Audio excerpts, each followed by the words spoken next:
was cheap, only with me, Teneng Jite. Today we're talking about tax payment and all its related issues and vices. Have you paid your tax? Mane, if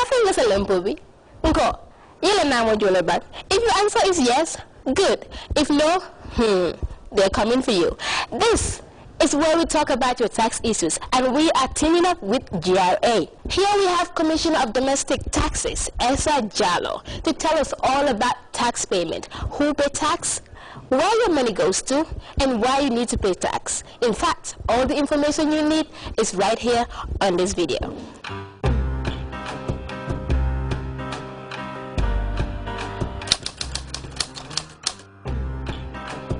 Anything to do with the payment of tax is something, that has to be decided by law.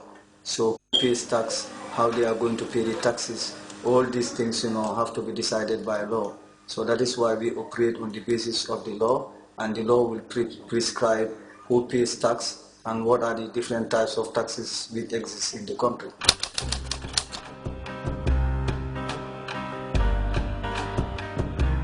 Who pays tax depends on, the kind of, economic activities that you are engaged in. Like all businesses, pay tax in this country. These businesses could be individual businesses, it could be partnerships, it could be, corporate bodies. Even those of us who are in employment, we pay tax because of, the income we are getting. It's taxable. You have people who have rented out properties in this country. They are earning income from, property rentals. They are also required to pay tax. So in other words, to just summarize this, anybody who is engaged in an economic activity, in this country, you are required to pay tax. It doesn't matter which religion you belong to. It doesn't matter which age what is your age.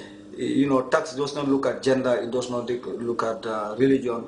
It looks at what you do, and on the basis of what you do, the law will decide what kind of tax will apply to you, whether it is a tax on employment, whether it is a tax that is based on business income, and so on and so forth.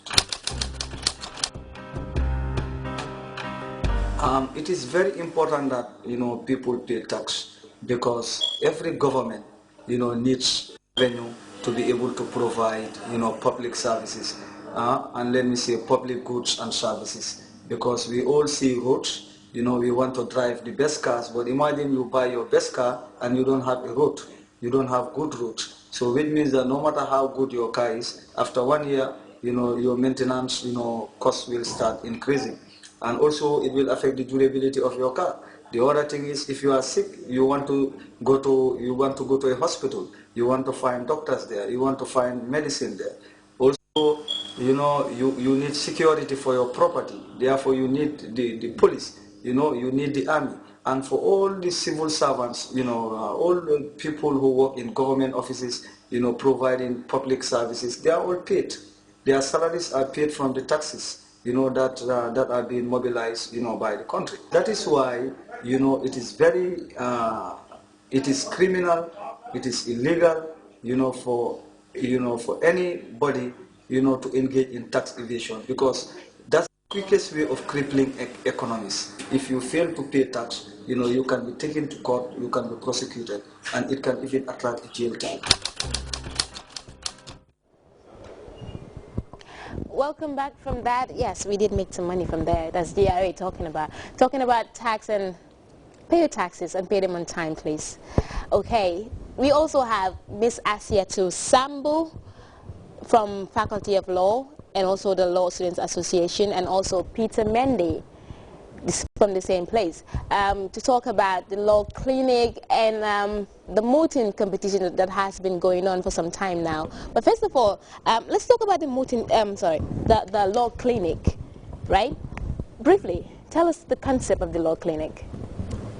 Thank you very much. The law clinic might not actually interpret how it sounds actually, because it's like a hospital, but what we have there is, it has to do with legal matters. So it is like a court in the Faculty of Law, where you have students It composed of students actually that help people with their problems actually, but it does not have some kind of power to represent people in the courts, and more we are more into kind of advocating for people that are less powerful when it comes to finance and all that. The underprivileged. Yeah, so the service that the law clinic renders is legal advice sort of, and equally help those that cannot afford the legal service by consulting other lawyers that are ready to actually give their service on pro bono basis. Just to add a little on that, the concept of the law clinic is like, well, we could still call it law clinic because it's a hospital where we diagnose your legal problem and then try to find a solution, possible solution to it by getting you to the most affordable or available lawyer to take your case for you. So it's still a clinic, right? Yeah. And it's for those who cannot afford legal fees. Well, you know, lawyers can be very expensive sometimes. It comes with the environment, the territory, and the like. So it's still a clinic. Yeah, very well. It's a clinic. Okay, and it's available. The doors of the law clinic are open every day from Monday to Saturday, right, at the law faculty. Yeah. Anyone with a legal problem could go there and talk about their problems. So, talking about the mooting here, I see. First of all, I have to say congratulations. You guys made us really, really proud. I mean, I was screaming and shouting when I heard it. Right? How was the experience for you? Thank you very much.